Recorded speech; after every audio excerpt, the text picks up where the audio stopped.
Programa Constru Business. Oferecimento ING Plus Construtora e Incorporadora.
Olá, estamos começando mais um programa Constru Business. Muito obrigado pela sua audiência. No programa de hoje nós vamos falar sobre dados e pesquisas no mercado imobiliário. Nosso convidado, Marcelo Luiz Gonçalves, sócio consultor da Brain Inteligência Estratégica. Marcelo, muito obrigado pela presença. Marcelo, quais tipos de serviços que a Brain oferece? Quanto tempo a Brain está no mercado? Primeiro, obrigado você pelo convite, Barroso, fico muito agradecido. É um prazer estar aqui, eu adoro a cidade de Santos, então é um prazer estar aqui com vocês. A Brain é uma empresa de inteligência estratégica, ela completa em maio desse ano 20 anos. Nós estamos há 20 anos no mercado nacional, atuando no segmento da construção civil e do mercado imobiliário em pelo menos 45 entidades pelo país inteiro. Nós fazemos os dados da CEBIC, da Câmara Brasileira da Indústria e Construção, prestamos serviço para a Elo Nacional e a Elo Estado de São Paulo, prestamos serviço para o Secov São Paulo e para diversas outras Sinduscons, ADEMES e entidades aí, Secovs, pelo país todo. Muito bom. Marcelo, especificamente para o setor da construção, quais são os tipos de pesquisa e demais análises que a sua empresa executa? Perfeito. Como eu falei, nós fazemos as análises de mercado, ou seja, o estudo do mercado voltado para o mercado de maneira geral. Como esse mercado anda, como que ele está, quanto é lançado, quanto é vendido, qual é a oferta final do mercado primário. Essa informação é muito importante. Quando a gente fala de mercado primário, nós estamos falando das unidades que estão à disposição na mão dos incorporadores, Barroso, e dos desenvolvedores urbanos, né? Não estou falando do mercado secundário, de revenda, de venda de imóveis mais antigos. A gente está falando do mercado mesmo de lançamento.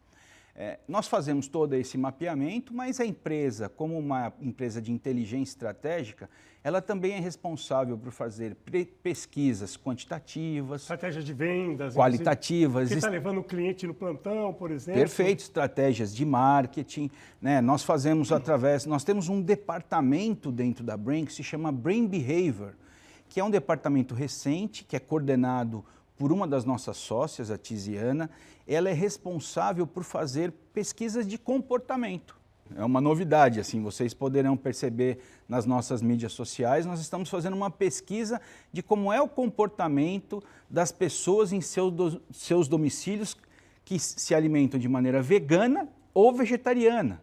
Então, são pesquisas também nessa movimentação para a gente poder entender o perfil das pessoas, como é essa persona que vai adquirir o imóvel na planta ou um imóvel pronto no mercado de lançamentos. Interessante. Só para ilustrar para o telespectador, vamos supor que uma empresa esteja entrando no mercado aqui da região e não sabe exatamente o que quer construir e onde construir. Ele contrata a Brain vai falar assim, olha, se o teu perfil for esse, aqui em Santos, que está se vendendo mais esse tipo de imóvel, nesse valor, nesse local, então você passa praticamente todos os dados para dar uma segurança para o construtor, ser mais assertivo na sua estratégia de compra de terreno, de tipo de imóvel que vai fazer e valor de venda. Nós temos um nível de informação muito grande. Então, essa informação, ela mudou o perfil de compra. Então, a maneira, a experiência de compra, o perfil ou persona, né? Dentro do mercado nós chamamos de persona. Antigamente nós tínhamos empreendimento que tinha 1, 2, 3 personas que compravam. Hoje a gente consegue identificar até 18, 20 personas no mesmo tipo de empreendimento com um mix diferente. Então, é trazer informação atualizada e preparada para esse empreendedor poder tomar a melhor decisão. Saber nos mínimos detalhes aquela sintonia fina, aquilo que você vai preparar para você poder ter uma melhor chance de encantar, né? Tudo em nível de produto e de serviço, você tem que encantar a pessoa para ela realmente querer ter qualidade de vida e comprar. E eu acho que Santos tem uma relação muito interessante em nível de qualidade de vida. Então, o que você falou é a verdade. E a Brain não vem para simplesmente ensinar alguma coisa, a gente vem para complementar a informação. Por exemplo, a gente quer usar uma estratégia de venda de um determinado empreendimento. Por exemplo, a NG Plus fundou uma outra empresa chamada NG Life e a gente está fazendo um prédio que não são dos moldes da NG Plus, é outra empresa, mas está começando uma empresa, tem preço, tipo de imóvel. Então, a Brain pode, por exemplo, fornecer dados, qual o melhor mídia para vender esse tipo de empreendimento com a experiência da envoltória daquele empreendimento, com público, com perfil e tal. E a gente investiria de forma mais assertiva, por exemplo, numa estratégia de vendas. Você falou sobre preço, a gente consegue testar preço, mas não só preço, a gente testa conceito, a visão das pessoas sobre aquilo, localização, né? Você é do mercado, você sabe disso, a gente... O meu avô falava, né, que 3 itens mais importantes da construção é localização, localização e localização. É isso mesmo. Né? E a gente consegue ver se aquela localização é conhecida, se ela é direcionada, se as pessoas aprovam. Se tem estrutura perto, se tem supermercado, farmácia, escola. Perfeito. Cada vez mais as pessoas querem morar em hubs, né? Ela quer viver num local que ela possa morar, comprar, trabalhar, se divertir, com menos deslocamento modal. Então, isso é o novo urbanismo, que, de novo, não tem muita coisa, já existe há bastante tempo, mas a aplicabilidade dele, cada vez mais, ela aumenta, Barroso. Muito bom. Outra pergunta. Hábitos, motivações. O que está por trás da decisão da compra de um imóvel? Eu já vou emendar essa pergunta com os dados novíssimos que você tem.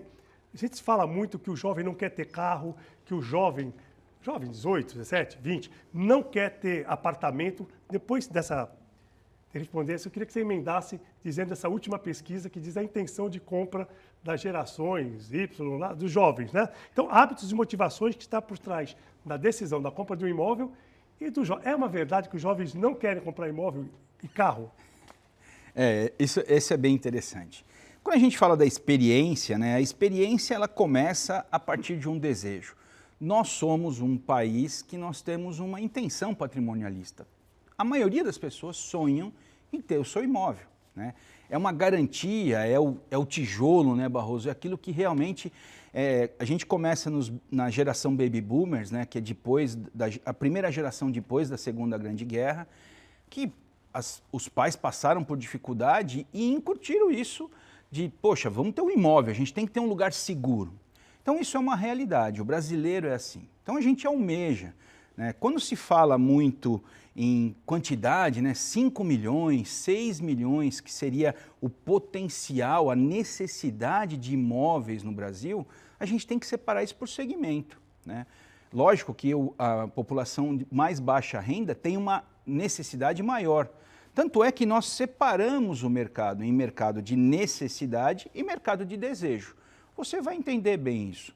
Eu moro bem, mas eu posso querer um imóvel melhor, mais bem localizado, mais novo, às vezes nem maior, mas muito mais bem distribuído. Então, isso é um mercado de desejo. Mas ainda no país, nós compramos em média 1,5 imóveis pela vida. Então, nós não adquirimos... Olha a pesquisa onde chegou, em média. Exatamente, em média. Então, é lógico, vai ter gente que não vai ter imóvel e vai ter gente que vai ter mais. Já 5, 6, tem vários. Mas você não tem um grande número de compra. Então, isso é uma compra muito importante, né? E aí a gente vai ver gerações diferentes realmente chegando próximo à compra do imóvel. A geração Z, que é essa pesquisa mais recente, ela se mostrava um pouco mais afastada da vontade. Geração Z, quantos anos, mais ou menos? A geração Z, a gente vai estar falando aí de um pouquinho antes dos anos 2000 para cá, né? Então você já tem uma geração mais nova ainda, que é a geração alfa, mas a gente está falando dos milênios, geração Z. Anos. A milênio e a Z, a gente até pode puxar um pouco mais para trás. Se você lembrar, alguns anos atrás, a milênio, todo mundo falava, a milênio não compra imóvel, só aluga. Exatamente. Ela queria flexibilidade, ela buscava essa flexibilidade, ela queria experimentar, então ela viajava e ela não conseguia fazer poupança, tinha todo um período. O que a gente percebe é que depende das fases da vida. Aí essa geração encontrou alguém, casou, vai ter um filho, está preocupada em ter um imóvel. Então isso muda. Então a gente percebe essa variação através das pesquisas que a gente consegue fazer com os públicos em diversas gerações. Interessante, muito interessante. Marcelo, como vocês analisam o atual cenário do mercado imobiliário em Santos e na região? Ótima pergunta. O que acontece, né? Nós vivemos um momento sui generis no mercado de maneira geral. O mercado brasileiro ele está fechando um pouco pior do que o ano 2021, né? Mas a gente não pode esquecer que 2021 foi recorde absoluto de tudo. Então, esse um pouco pior significa que o ano foi bom. É isso. Muito bom, né? Até por essa dificuldade da eleição no final do ano, né? O que nós dizemos na Brain é que nós empurramos a parte ruim do ano para o mais final do ano, o que foi ótimo. Então, nós fechamos 2022 de uma maneira muito boa. Quando a gente pega cidades com perfil de Santos, por exemplo, que é uma cidade próximo, é uma capital de uma região metropolitana, que é a Baixada Santista, né? E ela é uma cidade muito próximo da maior capital do país, da América Latina. Então, o que a gente pode falar sobre isso é que as pessoas buscam qualidade de vida, têm uma referência de qualidade de vida numa cidade como Santos. E isso aumenta a procura. A gente não viu diminuir a quantidade de unidades vendidas em Santos. Nós diminuímos até os lançamentos. Então, houve uma diminuição de lançamento, e isso até é normal, porque a gente está na cidade mais verticalizada do país. 66,3% dos imóveis aqui de Santos são verticais. Então, olha, é a cidade mais verticalizada do país.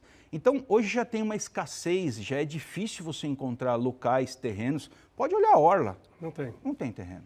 Né? Então, efetivamente é mais difícil você ter um número menor de lançamentos. E a gente teve um acompanhamento de vendas. Então, o nosso estoque em Santos hoje, estoque que eu digo é assim, oferta para o público consumidor, ele é baixo. Ele é baixo. Não só em Santos, na Baixada Santista de maneira geral, né? Nós já temos hoje Praia Grande como o local que tem maior número de lançamentos, chegou até 3 vezes maior do que Santos. Né? Então, pelo perfil do público, pelo tipo de comprador, que é um pouco diferente da cidade de Santos. Então, essas cidades, elas têm uma macroeconomia semelhante, mas uma microeconomia muito específica. E aí você vai ter perfil de comprador diferenciado, segmento diferenciado, renda diferenciada, que atrai esses públicos. Então, a gente ainda vê como uma oportunidade de mercado e a gente vê esse mercado crescendo. Bom, muito bom. Nós vamos para o nosso intervalo, logo, logo estaremos de volta.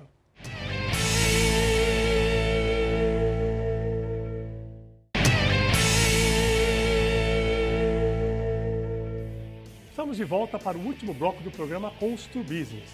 Hoje estamos falando sobre dados e pesquisa do mercado imobiliário. Nosso convidado, Marcelo Luiz Gonçalves, sócio consultor da Brain Inteligência Estratégica.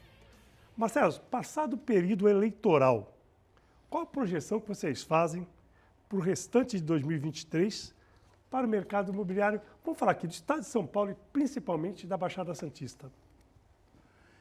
Isso é uma pergunta muito boa e ela nos remete a um pouco de uma análise, né? Nós acreditamos que o ano vai melhorar, a verdade é essa. Né? Nós passamos um período turbulento de eleição, a eleição foi definida, a oposição ganhou, já assumiu o governo. Então, com isso, a gente está vendo essas percepções tateando. Por que eu te falo isso, Barroso? Nós temos, por exemplo, uma pesquisa do final do ano, já de pós-eleitoral dizendo que 31% dos brasileiros mantiveram a intenção de compra. Isso é muito interessante. Nós chegamos a 37, caímos para 35, foi diminuindo, mas essa diminuição, como você pode perceber, ela não é brutal. Ela existe, mas ela vem ainda bem adequada. É natural, né? Natural. Nós, no pós-pandemia, nós tivemos um pico de consumo, ou seja, também as pessoas compraram imóveis, né? Então é uma demanda que você adianta. E aí o que é perceptível? Só que a intenção de compra em 6 meses e até 12 meses, ela diminuiu. Então existe a intenção, o desejo está bem forte, só que as pessoas ainda estão esperando saber o que acontece. Isso é bem interessante. E se olharmos o perfil de outubro, novembro e dezembro, em nível de vendas principalmente, eu acho que em nível de lançamento, o mercado deu uma diminuída no número de lançamento e isso é importante para poder realmente saber se o mercado está saudável. Mas em nível de venda, nós não tivemos nenhuma grande baixa. A gente terminou o ano, por exemplo, uma informação da ABCIP, da Associação dos Bancos, com aproximadamente de 12% a 13% menor o número de financiamento do que 2021. Foi um ano espetacular, praticamente Perfeito, dobrou. perfeito. Nós chegamos a 208 bilhões financiados pelo Sistema Brasileiro de Poupança. Então, olha que interessante. Se nós tivermos um ano, vamos falar que seja 15% menor em 2022, mesmo assim ele será o segundo ou terceiro melhor ano da história. Excelente. Então, isso é muito importante que a gente veja. Ou seja, não se arrefeceu a compra, né? Ao contrário do que as pessoas apontam por causa do aumento da taxa de juros, a gente ainda percebeu uma procura pelo imóvel. Eu, no meu empreendimento, sou testemunha disso. A gente continua vendendo 5, 6 imóveis, só temos 2 empreendimentos. No final, praticamente não tem o que vender. Continua vendendo todo mês e não parou. Há uma pesquisa anterior, bem lá, mais, vamos dizer assim, uns 3 ou 4 anos antes da pandemia, que nós fizemos, né, e junto com a Abraerp e junto com a ABCIP, falando sobre outros empreendimentos também, o quanto entra a possibilidade da família comprar o imóvel quando você abaixa os juros. Então isso é super importante, é o número de famílias elegíveis à compra do imóvel. Principalmente imóvel popular, né, que você Sim. vai financiar em 35 anos, 30 anos, né? Então a taxa de juros é fundamental por decisão de compra, principalmente da classe de renda mais, assim, que mais precisa do imóvel, né? Perfeito. É o que a gente vê até, inclusive, né, o governo acabou de anunciar a mudança do Casa Verde e Amarela para o Minha Casa Minha Vida novamente. Com essas alterações, a gente imagina que esse mercado também vai aumentar o número de oferta e também de consumo. Uma coisa interessante, esse mercado representava 50% ou mais das vendas um tempo atrás, né, pesquisa, e hoje já não representa tanto porque ficou a margem muito exprimida. Perfeito. Para os construtores, porque não pode reajustar, a gente tem uma inflação alta, setorial, né, e quem sabe aí, com essa baixa de juros, deu uma melhorada nesse segmento, que é o que praticamente era metade do que se fazia no Brasil, né? Isso a gente verificou, né? As viabilidades dos empreendimentos econômicos acabaram sendo proibitivas em algum momento e houve pessoas, empresas que não lançaram por causa disso. A gente, com essas alterações agora do Minha Casa Minha Vida, a gente tem uma expectativa que isso seja um bom indício para o mercado no ano 2023. Aumentou um pouquinho, parece que a faixa 2 foi para 2.600, a renda. Isso, eles mudaram... Por lado positivo, eu acho, né? Todos eles. Ficou bem claro que o governo quer fazer uma atuação forte na retomada da habitação de interesse social, né? Do que nós chamamos de HIS. Eu acho que é o que mais precisa, né? Isso. Acho que tem que cuidar do que mais precisa. Eu sou... Cara, eu sou empresário e tudo, mas acho que a gente nunca pode virar para as pessoas que mais precisam. Quer dizer, uma classe média, classe alta precisa de um imóvel. Agora, o mais pobre mesmo, aquele pobre, esse precisa mais ainda. Mais ainda. E isso é muito interessante, porque quando a gente não fala muito em déficit na Brain, né? Porque o déficit é muito específico para o imóvel de necessidade. Então, ele nunca cai. Né? Você pode ver, eu escuto há anos e anos, tem 5 milhões de déficit, 6 milhões de déficit. Mesmo o plano de governo tendo feito várias inserções de unidades, ela se mantém. Por quê? Porque existe a população que vai crescendo e tendo essa necessidade. Então, eu acho que tudo que a gente puder atuar nisso é bom para os dois lados para o mercado comprador e para o mercado de incorporação e desenvolvimento urbano, porque ele realmente é um mercado que dá a base.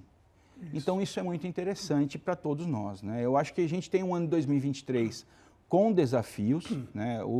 O mercado de médio e alto padrão, que nós chamamos de MEP, ele tem que estar mais cuidado, tem que estar mais preparado, tem que estar mais focado e próximo do seu possível cliente para poder entender o que ele quer, porque ele vai continuar a comprar. O desejo está aí. Então é importante essa relação de proximidade para você desenvolver o melhor produto possível. Isso mesmo, muito bom. Das últimas pesquisas realizadas pela Brain, aqui na Baixada, quais seriam os dados mais importantes que a gente poderia destacar? Maior número de vendas do que menor número de lançamentos. Mas é importante também... Isso significa o quê? Baixa de estoque. Baixa de estoque. Isso significa o quê? Possibilidade de aumento de preço do imóvel. Exatamente esse ponto que eu ia tocar. Então é importante só que isso seja um equilíbrio, que também não se baixe muito o número de lançamentos, porque isso pode ocasionar falta de alguns imóveis de maneira muito focal, específica, mesmo de nicho. Então, uma região, um tipo de imóvel, uma tipologia, um padrão específico, e aí esse preço suba demais, e subindo demais esse preço fica mais difícil a negociação. Então, é importante essa regulação. Então, eu estou falando isso porque nós tivemos próximo a... Eu ainda não tenho os números fechados, são os números do fechamento do ano do Secov, mas aproximadamente nós tivemos 700 e poucos imóveis lançados e 1.300 e poucos imóveis vendidos. Nossa, aqui em Santos, na Baixada Santista. Nossa, olha. Então, olha a diferença entre lançamento, né? Isso já vem acontecendo desde 2021, 2022. Você imagina os déficits, por isso que o preço do imóvel está subindo e tem espaço para subir mais. Perfeito. E isso, se a gente olhar a venda de 1.300 imóveis em um trimestre, muita diferença, né? Sendo que a gente está chegando com esse estoque final perto de 4.000, a gente vê que em 3 trimestres, se ninguém lançar, acaba os imóveis. Então, é importante isso também para as incorporadoras tomarem decisão para nova leva de produtos, né? Então, a gente vai ter que ver esse equilíbrio. E eu acho que essa é a parte mais importante hoje para se analisar do mercado da Baixada Santista. Isso, tem várias empresas aí lançando os empreendimentos aí grandes, de 250 apartamentos, 1.000 e poucos apartamentos em etapa, quer dizer, eu acho que vai dar uma boa acomodada nesses números agora para cá. Bom, a última pergunta que está chegando no final, como você analisa o impacto do home office no mercado imobiliário, principalmente aqui em Santos, para Grande? Eu tenho vários clientes hoje que chegam aqui na quinta-feira à noite, trabalho quinta, sexta, sábado e domingo aqui, sexta, sábado e domingo, segunda ficam aqui e terça de manhã voltam para São Paulo. Isso é uma tendência, o home office mudou realmente os hábitos e o consumidor aqui, principalmente na Baixada? Perfeito, perfeito. Eu até lembrei de um grande amigo, Thiago Alves, ele é CEO da Regus aqui no Brasil. A Regus é uma empresa de coworking, e ele escreveu um livro, é um cara com grande experiência nesse processo novo da vida corporativa, né? E ele fala do efeito TQQ. Por isso que eu estou rindo aqui, porque eu lembrei de você. O efeito TQQ são as pessoas irem nas empresas de terça, quarta e quinta. Então é o efeito TQQ, né? E isso é uma verdade. A flexibilidade mudou o nosso padrão, né? Esse trabalho mais flexível, esse trabalho híbrido mudou um padrão. Esse padrão trouxe não só a primeira moradia, a segunda moradia, como essa moradia híbrida. Vai ser mais fácil a pessoa, por exemplo, ter um imóvel aqui, viver muito melhor e com a qualidade de vida que a cidade de Santos pode transmitir, e ter um imóvel menor em São Paulo, por exemplo, para ele passar 3 dias da semana. Então isso é uma realidade. Ou dependendo de um flat, alguma coisa, como fica menos tempo, sim, talvez ele vai sozinho às vezes, não vai... Fica menos tempo ficando no flat, às vezes é mais barato do que se alugar um apartamento em São Paulo, mas é uma tendência que tem sentido aqui, né? É uma realidade, é uma realidade. E aí também, com esses preços e do que vem acontecendo, a gente precisa verificar que até a própria locação vai ganhar espaço. Isso. Né? Então, vai ter que buscar esse equilíbrio também entre a venda e a locação dos produtos dentro do ecossistema que é morar numa cidade com qualidade de vida como Santos. Muito bom. Marcelo, nosso programa duraria aqui vários. Eu vou pedir para o Fábio remarcar, você marcar uma nova vinda ao nosso programa, saindo os dados aqui, e o próximo mês você traz aqui alguns números específicos dessa última pesquisa da nossa cidade. Perfeito. Muito obrigado por você ter vindo de São Paulo, disponibilizado o seu tempo para estar aqui com a gente hoje, viu? Eu que agradeço, Barroso, e estou sempre à disposição de vocês. É muito bom vir aqui, é só me chamar que eu estarei aqui. Muito bom.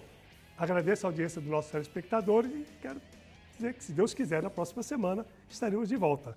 Grande abraço e até lá.